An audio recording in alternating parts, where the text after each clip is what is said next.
Dear students, welcome to our YouTube channel biology by Deepak Nain. और जैसा आप जानते हैं कि हमने जो एमसीक्यू सीरीज स्टार्ट की हुई है, उसी सीरीज को आगे बढ़ाते हुए आज हम जो चैप्टर 5 है, चैप्टर 5 ओल्ड एनसीईआरटी के बेस पे देखें, या फिर चैप्टर 4 है जो न्यू एनसीईआरटी के बेस पे, उसका हम principles of inheritance and variation, इसका आज हम पार्ट 3 डिस्कस करेंगे।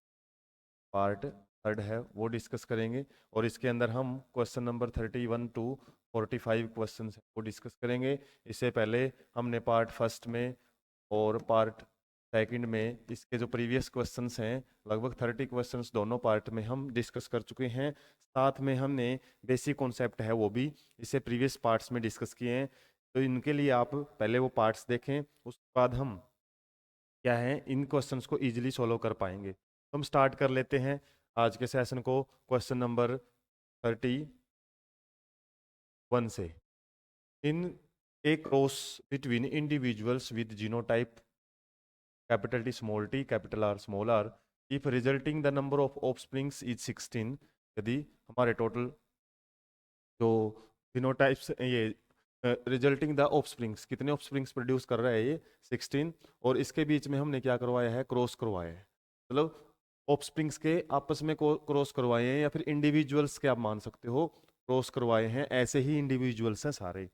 ऐसी कंडीशन है हेट्रोजाइगस कंडीशन, हेट्रोजाइगस कंडीशन बात यहाँ पे चल रही है। और एक प्रकार से जैसे हमने डाई हाइब्रिड क्रॉस पढ़ा था ना, कैपिटल आर या capital Y capital R small R, इस टाइप में जब हमने क्रॉसिंग करवाई थी तो ऐसे ही 16 कॉम्बिनेशन मिले थे। तो उसमें आपसे पूछा हुआ है कोई दो कॉम्बिनेशन, जीनोटाइप पूछा हुआ है किस किस का, इसका हेट्रोजाइगस कंडीशन मतलब दो कंडीशन के हमने क्रॉस करवाए हैं उसका, और एक ये कंडीशन आपसे पूछ।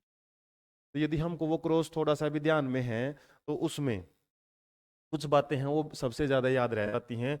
वो क्या कि जिस टाइप का जो पेरेंट होता है ना, उस टाइप के कितने ऑफस्प्रिंग प्रोड्यूस करता है वो, 4 टाइप के, 4 जो कंडीशन है वो प्रोड्यूस करता है।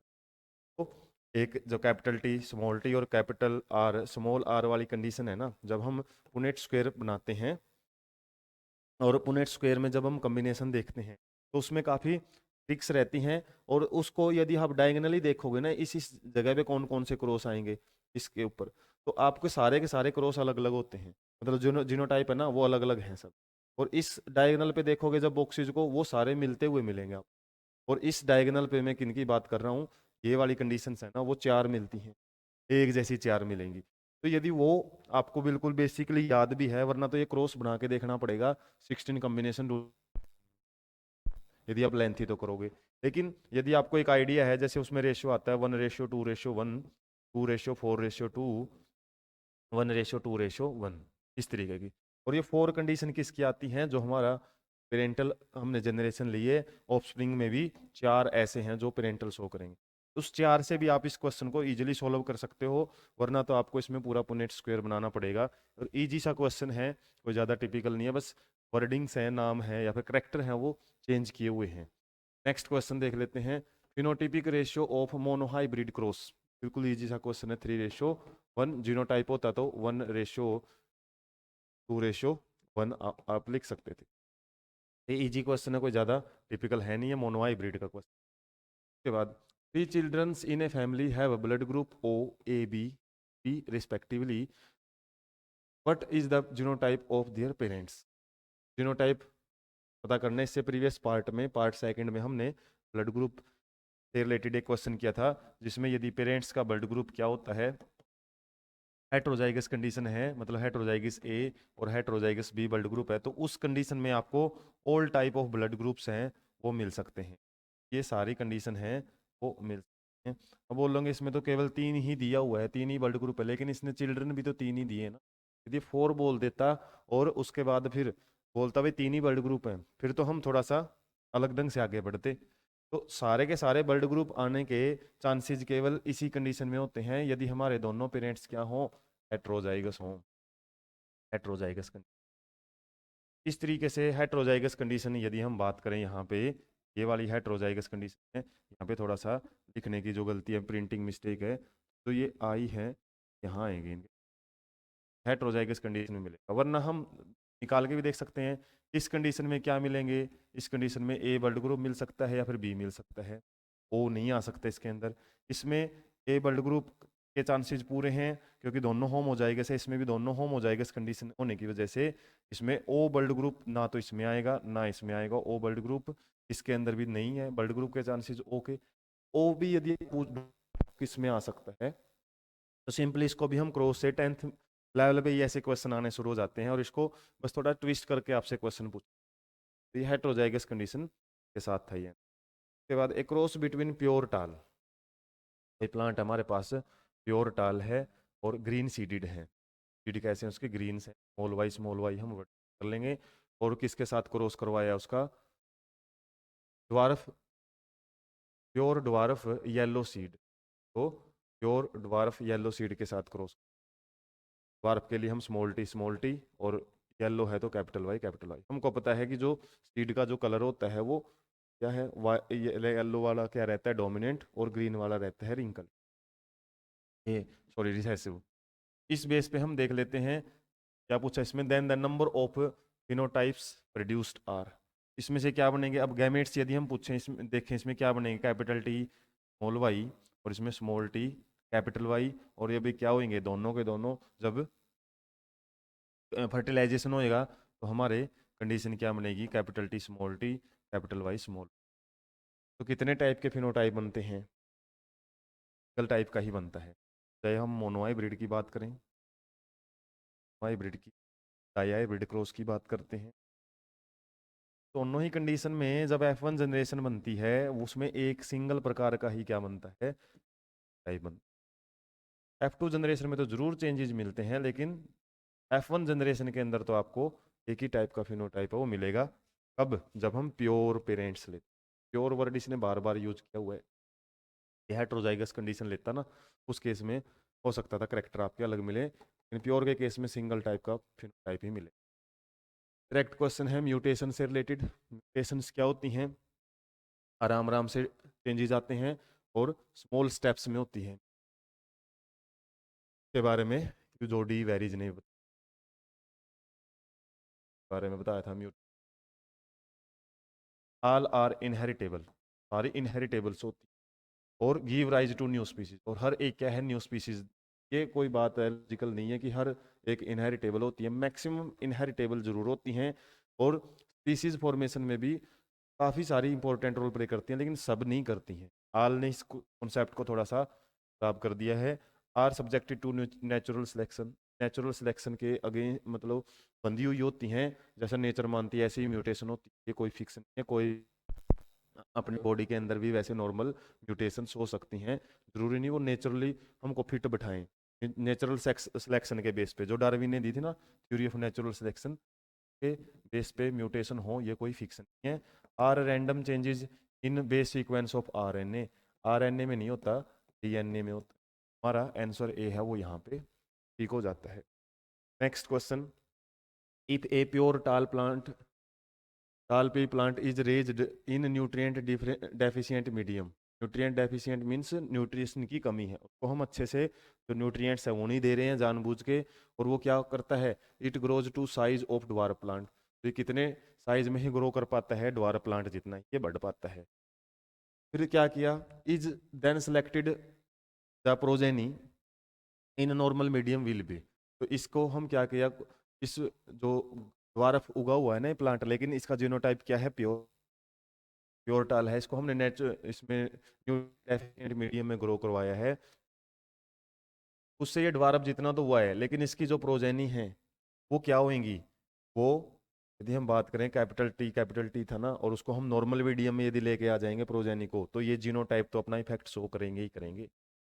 जीनोटाइप है ना ये अपनी पीढ़ी दर पीढ़ी फिक्स रहते हैं, जैसे वो माउस की टेल वाला एक्सपेरिमेंट किया था शुरुआत में कि इनहेरिटेबल हैं, जैसे हम एक एक्सपेरिमेंट पढ़ते हैं इवोल्यूशन के केस में कि यदि एक टेल माउस की टेल को हम काटते रहें 4-5 जनरेशन तक तो वो आगे भी आती रहेगी, तो वो जो टेल का करेक्टरिस्टिक्स है ना वो उसके जीनोटाइप में है, के अंदर वो करेक्टर कोड फॉर्म में है, और यदि उसको एक बार हटा लें बार बार हटाएं या फिर हम उस पर कोई फर्क नहीं पड़ता उसका इसमें भी वही है, ड्वार्फ इसमें यदि न्यूट्रिएंट डेफिशिएंट मीडियम में रख दिया ना, तो उसकी वजह से हो सकता है वो प्लांट हमारा ड्वार्फ बने, लेकिन उसको उसकी प्रोजेनी को यदि नॉर्मल मीडियम में ले आए ना, तो सारे के सारे प्लांट कैसे बनेंगे, टाल ही बनेंगे, क्योंकि अंदर करेक्टर उसका टाल का है। तो जीनोटाइप इफेक्टेड नहीं होता है बाहर के एक्सटर्नल मीडियम से, ये हम बात कर सकते हैं।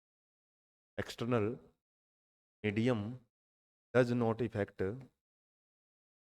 Doesn't effect it's genotype, genotype पे इफेक्ट नहीं डालता है, और जीनोटाइप की वजह से ही क्या है, आगे की जनरेशन हैं वो नॉर्मल बनेंगी जैसा उसका genotype. Next, the two cross between same pair of genotype और phenotypes in which the sources of the gametes are reversed.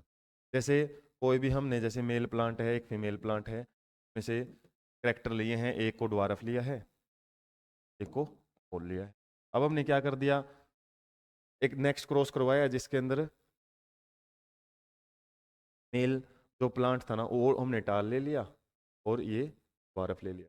मतलब जो करेक्टर्स है ना वो रिवर्स कर दिए एक हिसाब से हमने, रिवर्स मतलब वो अपोजिट कर दिया है, या फिर गैमेट्स जहाँ से आ रहे थे ना, मेल से आ रहे थे या फीमेल से आ रहे थे, वो हमने अपोजिट कर दिए हैं। और इस टाइप के क्रॉस को हम रिवर्स नहीं बोलते हैं, तो हम रेसिप्रोकल क्रॉस बोलते हैं। डायरेक्ट क्वेश्चन है, टेस्ट क्रॉस क्या होता है, किसी भी होमोजाइगस या फिर हेट्रोजाइगस करेक्टर को फाइंड आउट करने के लिए क्या किया जाता है, कि रिसेसिव के साथ ट्रेट करवाया जाता है।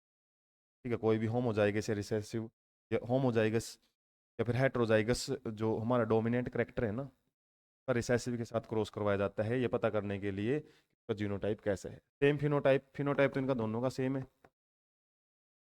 सेम फिनोटाइप वाले पेरेंट्स का टाइप फाइंड आउट करने के लिए।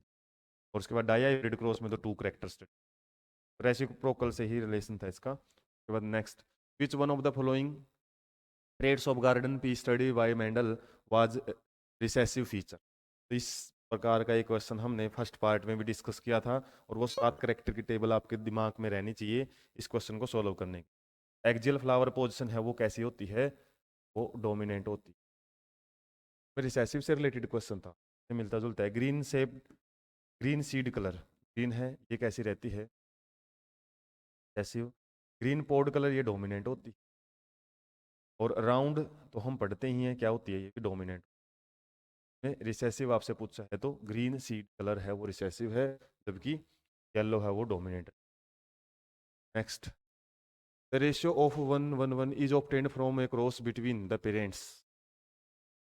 ये क्रॉस किया हुआ है, और इसमें आपको पूछा है कि 1:1 वाला जो रेशियो है, हालांकि सेकंड पार्ट यदि आपने अच्छे से डिस्कस किया ना, वहाँ पे इस रेशियो का मैंने जिक्र किया था। कब होता है ये, जब हम एक हेट्रोजाइगस कंडीशन का, और हेट्रोजाइगस कंडीशन कौन सी, में हम सेल्फिंग करवाते हैं। हेट्रोजाइगस कंडीशन का किसी भी रिसेसिव के साथ, प्योर रिसेसिव के साथ क्रॉस करवाया जाता है, प्योर रिसेसिव इनके साथ क्रॉस करवाएंगे तब जाके हमारा 1:1 वो मिलती है कंडीशन। वो कैसे मिलेगी, एक बार इसको करके दिखा भी देते हैं। जैसे में capital R small R, capital Y small Y, cross किसके साथ है, small R small R small Y small Y, में से तो क्या बनेगा, एक ही टाइप के गैमेट प्रोड्यूस होंगे। और इसमें क्या होंगे, 4 टाइप के गैमेट प्रोड्यूस करता है ये, capital R capital Y small R capital Y small R small. तो उसके बाद क्या होंगे, ये चारों के साथ कॉम्बिनेशन बना सकता है। चारों के साथ कैसे बनाएगा, small capital R capital Y small R small Y, के बाद है स्मॉल आर स्मॉल वाई और स्मॉल आर स्मॉल। इस तरीके के हमारे क्या मिलेंगे, 4 प्रकार के जीनोटाइप में, 4 प्रकार, इसलिए 1:1 है वो मिलती है इस क्रॉस में। बाकी कर करके देखने की इनको सबको जरूरत नहीं है, ये रेशियो याद रखो। और ये कब आता है, 9:1 उस केस में आता है जब हम दोनों एक जैसे लेते हैं, दोनों ये और इसी जैसा होगा तब होगा। और ये इस टाइप का जो क्रॉस है ना, क्या बोलते हैं हम इसको, टेस्ट क्रॉस। हाइब्रिड क्रॉस का के अंदर किया जाने वाला क्या है, test cross, mono hybrid cross में करते हैं। तरीके से हम नेक्स्ट क्वेश्चन की तरफ बढ़ते हैं।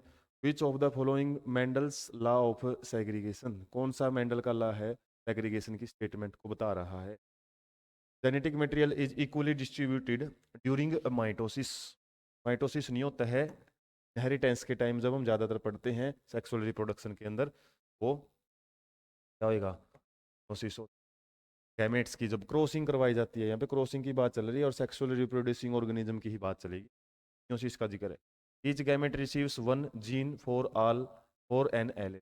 एक गैमेट के पास क्या होता है, एक ही जीन आता है, और वैसे तो क्या होते हैं जीन्स या क्रोमोसोम पेयर्स में होते हैं, और पेयर्स क्या होते हैं, वो सेग्रीगेट हो जाते हैं, सेपरेट हो जाते हैं।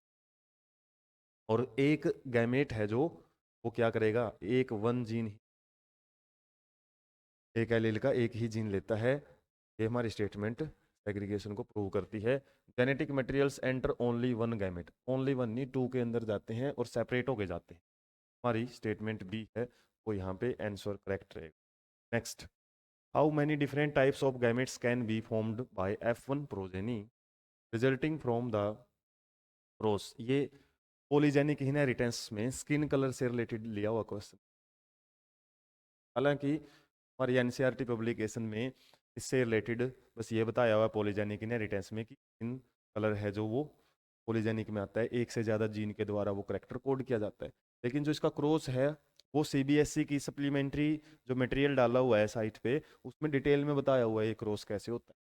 इसमें जो कंडीशन है एक ही मिलेगी हमको, ये प्योर है और ये भी प्योर कंडीशन है, अभी बताया था प्योर जब हम पेरेंट्स लेते हैं तो F1 जनरेशन तो एक ही मिलेगी, हेटेरोजाइगस कंडीशन। इस टाइप की जो कंडीशन है वो मिलती हेटेरोजाइगस। और इस हेटेरोजाइगस के जब आगे गैमेट्स बनाए जाते हैं, यदि हम कितने करेक्टर स्टडी कर रहे हैं, एक फॉर्मूला लगता है यहाँ पे, यदि हम करेक्टर कर रहे हैं थ्री स्टडी, फॉर्मूला लगता है 2 की पावर 3। तो जो भी हम करेक्टर हैं वो पावर में चले जाते हैं, तो कितने गैमेट्स, तो गैमेट्स निकालने का फॉर्मूला, तो गैमेट्स कितने मिलेंगे, 8 गैमेट्स मिलेंगे। और यदि आपसे पूछे फिनोटाइप कितने मिलेंगे, फिनोटाइप कितने प्रकार के करेक्टर कॉम्बिनेशन मिलेंगे, क्या करते हैं हम यूनिट स्क्वायर में जितने गैमेट्स हैं उनको साइड में लिखते हैं, इतने गैमेट्स सेम उस डायरेक्शन में, तो टोटल कितने रहेंगे 64 फिनोटाइप मिल। जैसे ऐसे ही यदि आप ध्यान रखो डाई ब्रीड के अंदर हमने कितने करेक्टर स्टडी किए थे, 2 करेक्टर स्टडी किए थे, तो 2 की पावर 2, चलो 2 तो रहेगा ही फिक्स। ये करेक्टर नंबर ऑफ करेक्टर कितने स्टडी कर रहे हैं, तो कितने आए थे उस टाइम, 4 टाइप के गैमेट्स बने थे। और जो फिनोटाइप की बात करें, फिनोटाइप कितने आए थे 16, वहाँ पे जो फिनोटाइप है वो देखे गए। तो नंबर ऑफ गैमेट्स और नंबर ऑफ फिनोटाइप से रिलेटेड आपका क्वेश्चन पूछा जा सकता है। आप खुद भी एक क्वेश्चन सोल्व कर सकते हो और उसका आंसर है कमेंट बॉक्स में छोड़ सकते हो। क्या यदि हमारे पास नंबर ऑफ करेक्टर फोर्स हैं, करेक्टर्स डाई हाइब्रिड क्रॉस की यदि हम बात करें, वहाँ पे कितने हैं, 4 हैं, तो उसका क्या फार्मूला बनेगा। या फिर यहाँ पे किसकी बात की है, नंबर ऑफ जीन्स की भी, जीन्स की भी आ सकती है। नंबर ऑफ जीन कितने हैं इसमें बात करें, 3 हैं, 3 के लिए भी सेम ही फॉर्मूला है। यदि 4 होते, 4 के लिए आप कैसे फाइंड आउट करोगे, 2 की पावर 4 और आगे फिर आप फिनोटाइप नंबर है वो बताओ इसका आएगा। तो इसमें जीनोटाइप पूछा है ना आपसे, number of different type of, खासकर तो गैमेट्स कितने प्रोड्यूस होंगे, कितने गैमेटिक कॉम्बिनेशन बनेंगे, वो 8 बनेंगे। फिनोटाइप्स यदि आपसे पूछता है फिर क्या जाता है 6। फिलहाल हमारा आंसर रहेगा 8। नेक्स्ट हम बढ़ते हैं, Mendelian recombination is due to. Recombination का मतलब होता है न्यू करेक्टर का फॉर्मेशन। जैसे मेंडल ने क्या किया था, येलो एंड राउंड के बीच में जो क्रॉस करवाया था, और दूसरा ग्रीन एंड रिंकल्ड के बीच में क्रॉस करवाया था। और उसके बाद क्या कंडीशन मिली थी उसको, F1 जनरेशन में येलो एंड राउंड कंडीशन मिली थी। लेकिन F2 जनरेशन के अंदर, F2 जनरेशन में हम क्या देख रहे थे, रिकॉम्बिनेशन हुए थे, येलो के साथ क्या आ गया था, रिंकल्ड भी आ गया था। ये तो थी कंडीशन, ये 2 तो थी, पेरेंटल कॉम्बिनेशन तो थे ही, इसके अलावा और कौन कौन से थे, ग्रीन के साथ क्या आ गया था, राउंड भी आ गया था। ये जो नए कॉम्बिनेशन बने थे ना, नए कॉम्बिनेशन का बनना वो किसकी वजह से था, हैंडल ने किसके बारे में कोई डिस्कशन नहीं किया, लिंकेज के बारे में, म्यूटेशन की उस टाइम कोई जानकारी नहीं होती थी, और सेग्रीगेशन की वजह से तो नहीं थे ये। तो हम जो डाई हाइब्रिड क्रॉस का जिक्र चल रहा है यहाँ पे, डाई हाइब्रिड क्रॉस में इंडिपेंडेंटली असोर्ट हुए थे हमारे जो जीन्स हैं या फिर एलिल्स हैं ना, वो इंडिपेंडेंटली, वो ये नहीं थे कि किसके साथ आए हैं। ये कॉन्सेप्ट में बार बार डिस्कस कर रहा हूँ लिंकेज में और इंडिपेंडेंट असॉर्टमेंट में एक दूसरे से ये उल्टे होते हैं, और मेंडल ने डाई हाइब्रिड क्रॉस जो किया था ना वो इंडिपेंडेंट असॉर्टमेंट से रिलेटेड ही। तो यहाँ पे हमारा आंसर ये रहेगा। Law of purity of gametes put forward bye Mendel was proved bye. Purity of gamete का जो लॉ था ना वो किस क्रॉस से दिया था? क्रॉस ही दिए हुए हैं इसमें, कोई साइंटिस्ट का अदर नाम नहीं है इसमें, केवल क्रॉस ही है। और हमने पहले भी डिस्कस किया है, जो मोनो हाइब्रिड क्रॉस है ना, इससे हम टू लॉ है उनको प्रूव कर सकते हैं, law of dominance and law of segregation. और जो लॉ ऑफ सेग्रीगेशन होता है ना, ये क्या होता है? Law of purity of gametes को बोलते हैं। ये दोनों मेंडल ने पहले तो एक करेक्टर को ही स्टडी किया था, दो दो करेक्टर डाई हाइब्रिड क्रॉस तो उसने बाद में स्टडी किए थे, इसी से क्रॉस से बता दिए थे उसने से। जबकि डाई हाइब्रिड क्रॉस से क्या किया था? लॉ ऑफ डिपेंडेंट असॉर्टमेंट को उसने डाई हाइब्रिड क्रॉस से समझाया था। टेस्ट क्रॉस क्या होता है? टेस्ट क्रॉस होता है to find out genotype of two plants of same human. यदि फिनोटाइप उनका सेम है लेकिन जीनोटाइप हमको फाइंड आउट करना है, उसके लिए क्रॉस करें। आउट क्रॉस से रिलेटेड कोई ऐसा कॉन्सेप्ट आता नहीं है एनसीईआरटी में। और आउट क्रॉस मतलब एक प्रकार के, जब हम पढ़ते हैं ना, एक चैप्टर आता था पहले एनसीईआरटी के अंदर, आउट क्रॉसिंग, आउट ब्रीडिंग। तो इस तरीके से मतलब कोई दूसरी स्पीसीज या फिर दूसरी ब्रीड के साथ क्रॉसिंग करवाई जाती है दो ऑर्गेनिजम्स की, तो उसको हम आउट क्रॉसिंग बोलते हैं। इसमें तो अलग ही रहता है ये कॉन्सेप्ट। तो ज़्यादातर हम मेंडल के अंदर जो मेंडल से रिलेटेड जो भी कॉन्सेप्ट पढ़ते हैं ना इस चैप्टर से रिलेटेड, तो यही क्रॉस रहते हैं। नेक्स्ट हम बढ़ते हैं चैप्टर का सेकंड लास्ट क्वेश्चन रहेगा, सेशन का भी सेकंड लास्ट है, question 44। Lack of independent assortment of two genes A and B in fruit dragon fly is. अब इसने बोल दिया इंडिपेंडेंट असॉर्टमेंट नहीं, लैक का मतलब कमी, और इसका उल्टा हमने क्या पढ़ा था? लिंकेज। और ड्रैगन फ्लाई या फ्रूट फ्लाई से रिलेटेड जो भी कॉन्सेप्ट दिया था थॉमस मॉर्गन ने, वो किससे रिलेटेड था? उन्होंने लिंकेज से रिलेटेड ही बताया था। ये भी डायरेक्ट क्वेश्चन ही है। लिंकेज एंड रिकम्बिनेशन फिर है, वो अगले साइंटिस्ट ने प्रूव किया था रिकम्बिनेशन का कॉन्सेप्ट। मेनली इंडिपेंडेंट असॉर्टमेंट यदि नहीं रहेगा, डेविएशन रहेगी किससे?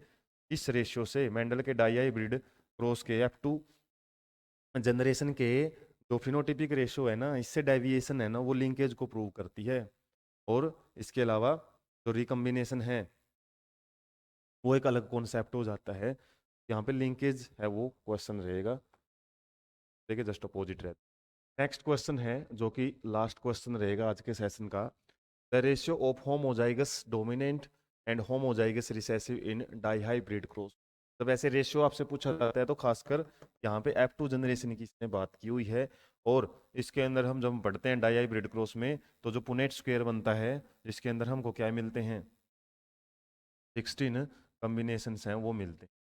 और इन कॉम्बिनेशन में जो यहाँ पे ये कॉम्बिनेशन है, इन यहाँ पे इस पैटर्न को आपको ध्यान में रख लेना है, कहाँ कहाँ पे क्या क्या पैटर्न रहते हैं।